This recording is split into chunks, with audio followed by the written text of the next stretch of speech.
Hi, I'm Michael, and welcome to Michael's Matters. And we start this week with some good news for those of us who live in the state of California. With the economy across the country still on the mend, and the most recent job report numbers showing unemployment staying consistent, and with the California gubernatorial recall looming at the end of this year, Gavin Newsom, that's the governor of California, has released some more specifics about the upcoming second round of the Golden State Stimulus Check 2.0. That's slated to come out later in just a few months. These new checks will consist of an additional $600 check, $500 check, or even up to $1,100 depending on your household and income makeup and eligibility for other benefits. The governor, that's Gavin Newsom, announced that this second round of California state stimulus checks at the end of June in his state budget, which has yet to be finalized but has allocated billions in additional funds for another round of California state-specific stimulus checks. This time around, they are set aside enough money to also include Californians who have higher incomes, with incomes up to $75,000 a year, and even a bonus for families with children or dependents. But despite the announcement, there are still some potential bumps that are going to show up in the road that have slowed down the process of getting these stimulus checks out. And there are still going to be some other limitations that will prevent some of California's poorest and low-income Californians from getting access to this new round of California state stimulus checks. These new second rounds of checks, coupled with the expansion of the eviction moratorium in California, though, and even more money for rental assistance, will be a big help to those millions of Californians who are still struggling to recover from the pandemic as well as from the lockdowns. So today, we are talking about the second round of California Golden State Stimulus Checks 2.0, some of the potential issues that the state is facing in getting these checks actually out to any California residents, and additional protections for renters in California that are all pending the passage of the California budget by the state legislation. Now, this is Michael's Matters. And before we get to it, if you like this information, if you find it interesting, if you find it helpful, please don't forget to like and subscribe. That way you can get updates when our newest and most informative videos become available. So let's start Monday off with the additional information that has come out about the Golden State California Stimulus Check 2.0. That's the second round of California state-specific stimulus checks that was announced by the governor, Gavin Newsom, which is made possible by an $8.1 billion allocation in the current unfinalized state budget. If it does pass, though, and including the $3.8 billion that was previously set out in the first round of stimulus checks, the total amount that the state will disperse to its residents is $11.9 billion worth of state stimulus checks. California is one of the only states that has done a stimulus check that reaches such a wide swath of its residents. Other states, like Florida, have also sent out stimulus checks, but only to specific groups of state residents like first responders as well as to teachers. California's checks are initially designed just for the lowest income residents, at least in that first round. But having been expanded in this second round, they are anticipated to be sent out to higher income Californians as soon as September. The second round of stimulus checks will now be available to California residents whose income is up to $75,000 a year. This is up from the first round of California state stimulus checks that limited households' income to $30,000 a year in income, or up to $75,000, but only in the case of undocumented residents who are not eligible for other forms of pandemic relief, like federal stimulus checks or unemployment benefits. With the increased income threshold, the second round of Golden State stimulus checks will be available to around 78% of the households who file taxes in the state, which will help 2 out of every 3 Californians. In addition to the standard stimulus check, there will also be a bonus amount for households who have at least 1 child or 1 dependent in them. And like in the first round, this benefit will still be accessible to undocumented workers who use an ITIN to file their state taxes. Some of the caveats that will go with this round of stimulus checks, though, will be a bit different from the first round. First, in order to claim the second Golden State California State Stimulus Check, you will need to file state taxes through the California Franchise Tax Board, that's the FTB. So if you do not file taxes, then you will not be eligible for the second stimulus check. Additionally, there is a variation to how much a person can get based on whether they received the first Golden State Stimulus Check already, whether they were able to get any federal stimulus checks, and if they have dependents or not. So for example, if you make under $30,000 a year in income and you have no dependents and already received the first round of Golden State stimulus checks for $600, then you would not be eligible for any additional money in this second round. But if you make over $30,000 but less than $75,000 and have no dependents, then you could get an additional $600 in this second round.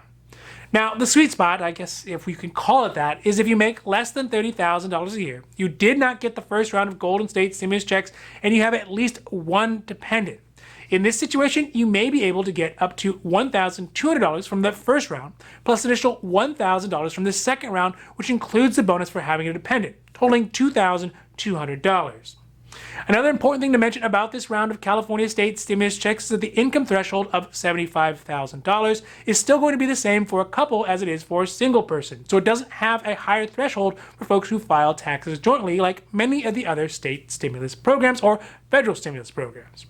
But if you were receiving unemployment benefits, some of those benefits may be excluded from the income calculation. Furthermore, the deadline to file taxes in California have been extended all the way out to October 15th to allow for more time for folks who may not normally be required to file taxes to file in order to qualify for these Golden State stimulus checks.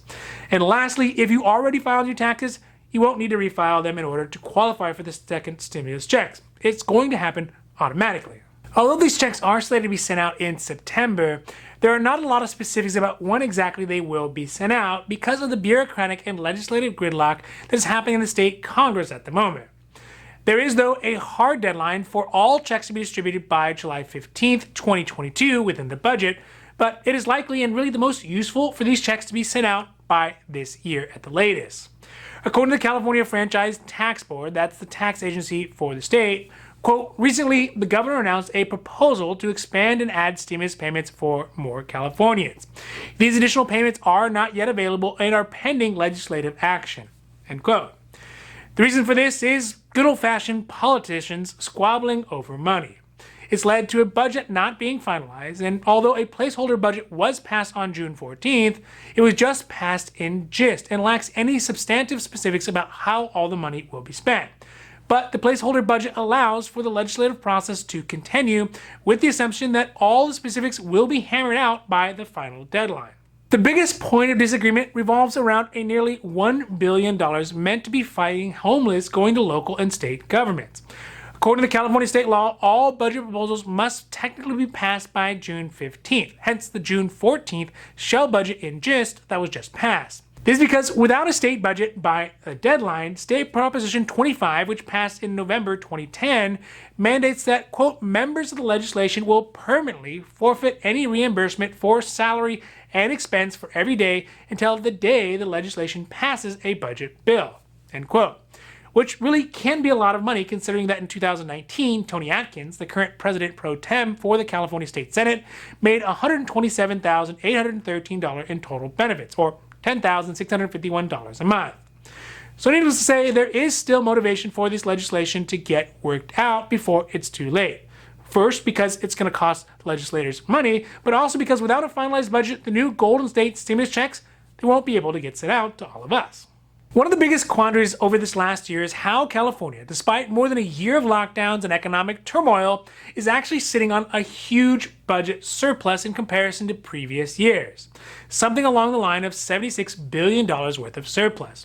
Partially because of the $25 billion in federal stimulus that is coming to the state to help the state recover, but moreover because of a dramatic increase in tax revenue collected as tech companies and Silicon Valley folks and high-earning professionals continue to make record high incomes during the pandemic.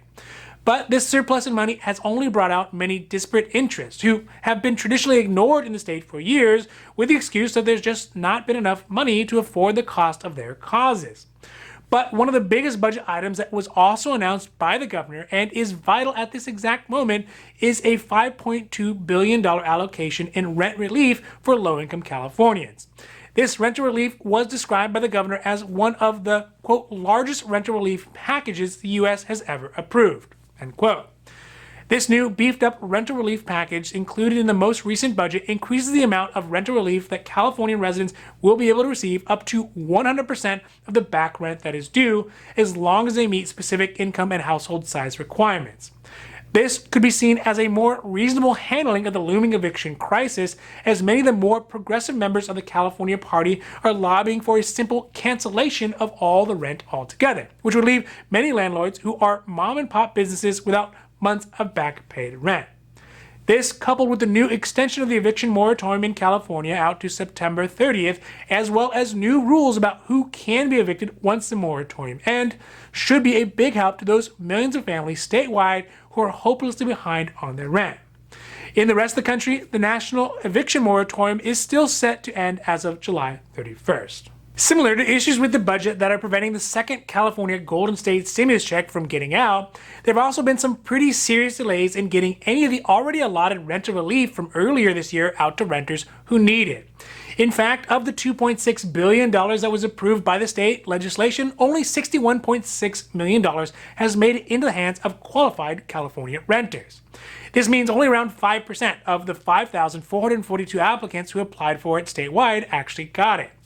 Currently, according to the University of Southern California Equity Initiative, there is an estimated 758,000 California households who are behind in rent, and on average, they owe around $4,700 in back due rent. So despite the increased money going into this program, it may not really help many Californians in the short run, as the problem lies not with the funding, but with the complication of the application, the requirement of compliance from the landlord, and the hodgepodge of entities who have limited experience with these types of programs at scale. Specifically in Los Angeles, though, to qualify, a household would need to be able to show that their income is below 80% of the median area income, and that they are behind on rent, and that the landlord is willing to cooperate. The income threshold for a Los Angeles household of 4 is set at $94,600 a year in income or below. The hope of the government is that by increasing the new reimbursement rate up to 100% now, it'll entice more landlords to participate in the program. One last piece about the eviction moratorium is that once it ends on October 1st, the state will implement new guidelines on the eviction process that would allow renters to first apply for rental forgiveness if they have not already done so, to get their back rent paid. Also, if they are approved, then the eviction process would not be able to continue. These new rules are only going to be temporary and in force out to March 31st of 2022. So overall, when we look at how the government is doing, it's doing just okay. Here in California, we seem to have a uniquely California problem where there are huge sums of money put towards helping the economy back on its feet and getting Californians back to a level plane, but the inability for the organizational architecture and distribution flows to actually get the money to the people who need it. This is the inverse of most states' problems, who have usually too many people who need stuff and not enough funds to help them. I guess in the wide perspective, it is better to have more money than can be dispersed than more people than there is money. But it is sure frustrating to see our state wallowing around in a glut of cash while our friends, our neighbors, and our family members are struggling because of governmental inefficiency. So good news, there will be more checks, more help to pay rent, and money to help with the homeless problem. But the bad news is nobody is quite sure exactly when. Now, this has been Michael's Matters, and I hope that you found it interesting or helpful or at least useful. And if you did, please don't forget to like and subscribe. That way you can get updates when our newest and most informative videos become available. So that's it for me, and for Michael's Matters, I'm Michael, wishing you a happy, healthy day.